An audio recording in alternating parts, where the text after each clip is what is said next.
Oh God. Hey guys, gonna try this out. Sweet little hack.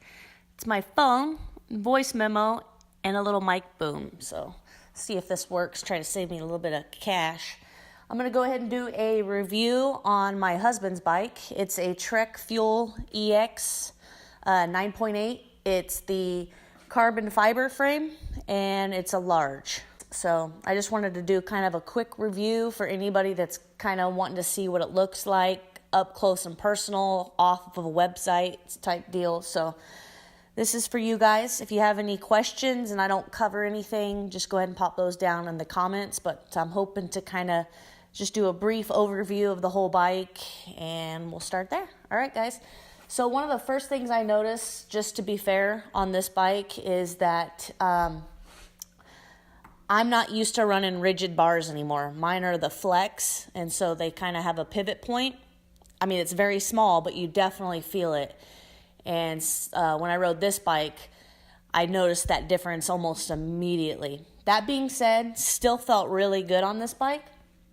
The handlebars on it are a 750 millimeters wide. I feel like for our size, I'm 5'8", maybe 5'9", and my husband is about 5'10", and I feel like that's the perfect width. I feel like any narrower, and I just don't like it. I feel like this width is real similar to what we run on our ATVs when we're racing, so it's nice to have that kind of comfort and security on the mountain bikes as well. The shocks are a 140 fork and a 130 rear. They're both Fox floats. The rear has their reactive rear shock. I'm not sure if that's exclusive to Trek or not. They make quite a big deal about it. The newer shock, though, that they have available, which was not up for sale, individual sale, is the True Shaft. We tried to get that for this bike, but they wouldn't sell it off of a bike. Like, you can't get it as an accessory, if you will. So, not a deal breaker. He still went with this bike, and he absolutely loves it. After my ride yesterday and the day before that, I really, really enjoy this bike, and I'm glad to have it part of our fleet and something that I can ride without actually having to pull the trigger myself. It's a plus. So it's the 27.5 and it's 2.8 on the tires. It actually came with knobby nicks.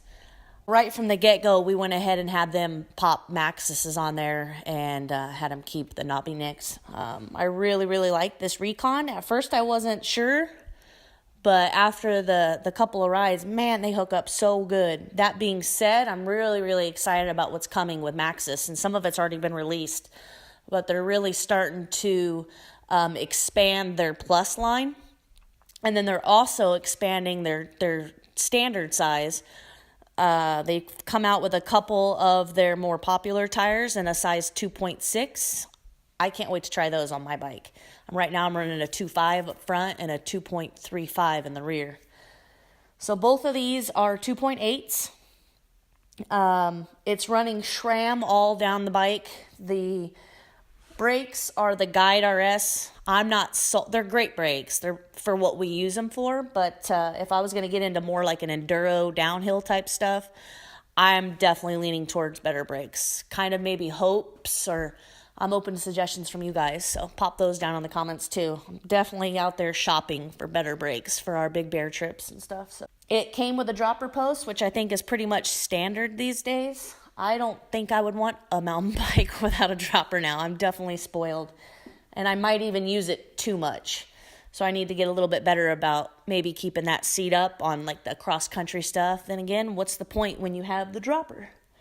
So one of the other cool things is it's got this minnow link. And basically what that does is that allows you to almost kind of get two bikes in one. And what they say is by switching this nut around, you can change the angle of the head tube, I believe, by a half a degree. And then you can also change the bottom bracket height by 10 millimeters. So that's kind of cool. We've used it once. He swapped it out when we went to Big Bear, and he said he could feel a slight difference, as far as going down and the geometry of the bike. And I will say, on this bike, the geometry feels really comfortable climbing, like really comfortable, and it climbs so easy. And that might have a little bit to do with the cassette. It's got the SRAM Eagle. So it's a 1x12. It's 10 through 50. After riding, because mine has the same, after riding it for a while, it is so overkill. Like you really don't need it, but it's nice to have, if you get what I'm saying. So if it came on my bike, I'm going to keep it. I am sort of interested in is it the E13 or whatever that company is that has the 9x46. I feel like if you were going to choose what cassette to put on your bike, that might be like the cherry, because I feel like you get a little bit better ratios in the center, like in that middle range. And, like I said, I rarely click into that granny gear. So, I don't know. Overkill, but nice to have. So I forgot to mention another thing with the brakes, and it comes with a feature called APB, Active Braking Pivot. And basically what they state is that when you're on the brakes, it doesn't affect the shocks. It allows them to operate freely. So that's kind of cool. The other thing too is I forgot to mention with the wheels, they are DT Swiss wheels. I'm pretty sure they're carbon, not 100% sure. 40 millimeters wide. And I feel like they're pretty similar to mine. And I like the wider wheels. And I'll tell you why. I feel like they give you get to use the full tread on your tire. Like when you have a more narrower wheel, you're going to start to get that light bulb effect on the shape of your tire. And so instead of having a flat and you get to use the whole thing, it's going to kind of round. And so I like to have the edge, and that really, for me, helps in corners and stuff like that. So personal preference, I like the wider wheel sets. One of the things on this bike I have noticed is I get a ton of pedal strikes, and I would list that in the negative column. I'm not sure why. I haven't measured this crank, and I didn't see on it whether or not it said what its size is. I know my Intense is a 175. I would gather that this is probably that, and maybe if I shortened that, it wouldn't get as many pedal strikes. I did talk to my husband, and he says he thought it was just his, riding ability, because he was hitting his pedals all the time. And I feel like it is to a certain extent. But even so, you still, I mean, I feel like it's excessive. So with that being said, you know, ratcheting your pedals and learning, you know, the optimum time to go through your pedal stroke helps. I did measure it, and it's 5 inches from the pedal to the ground without me on the bike, and then it's like 4 and change with me sitting on it. And that's not even taken into consideration, you know, when you're pedaling, you're putting force through, and then you're using more of your suspension, and so you're going to get even closer to the ground. One of the other things with the drivetrain is it's a 32 tooth up front. I have noticed, at least on my bike, I haven't rode this one enough, and this one hasn't been ridden enough to really tell, but on my Intense with the Eagle, I have a lot more issues with keeping my cassette and everything in tune, like keeping the adjustments perfect, because it'll start to catch, or it won't shift automatically like quick. It'll like, I'll go into a harder gear and it takes a second, or I'll go into an easy gear and it takes like a couple pedal strokes to finally kick it up in. So you got to stay on top of that. You also have to really, really stay on top of lubing your chain. I don't know if it's because the chain's longer or what the deal is there, but it's definitely noticeable between my Giant, which is I think it's a 9 through 42 cassette, and mine, and this one is a 10 by 56, so, or 50. 56 would be ridiculous.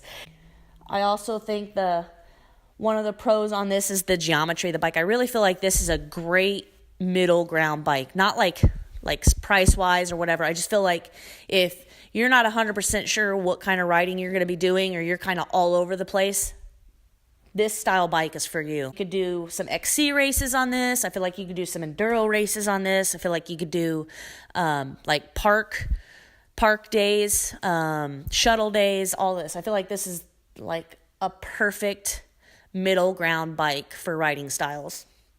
And I feel like great for beginner all the way up to expert. I feel like everybody could have fun on this bike. Let's go over the negatives, the cons. There's not a ton. I feel like the one that really stands out to me is, it's almost kind of a deal breaker for me. And it has to do with the steering of the bike.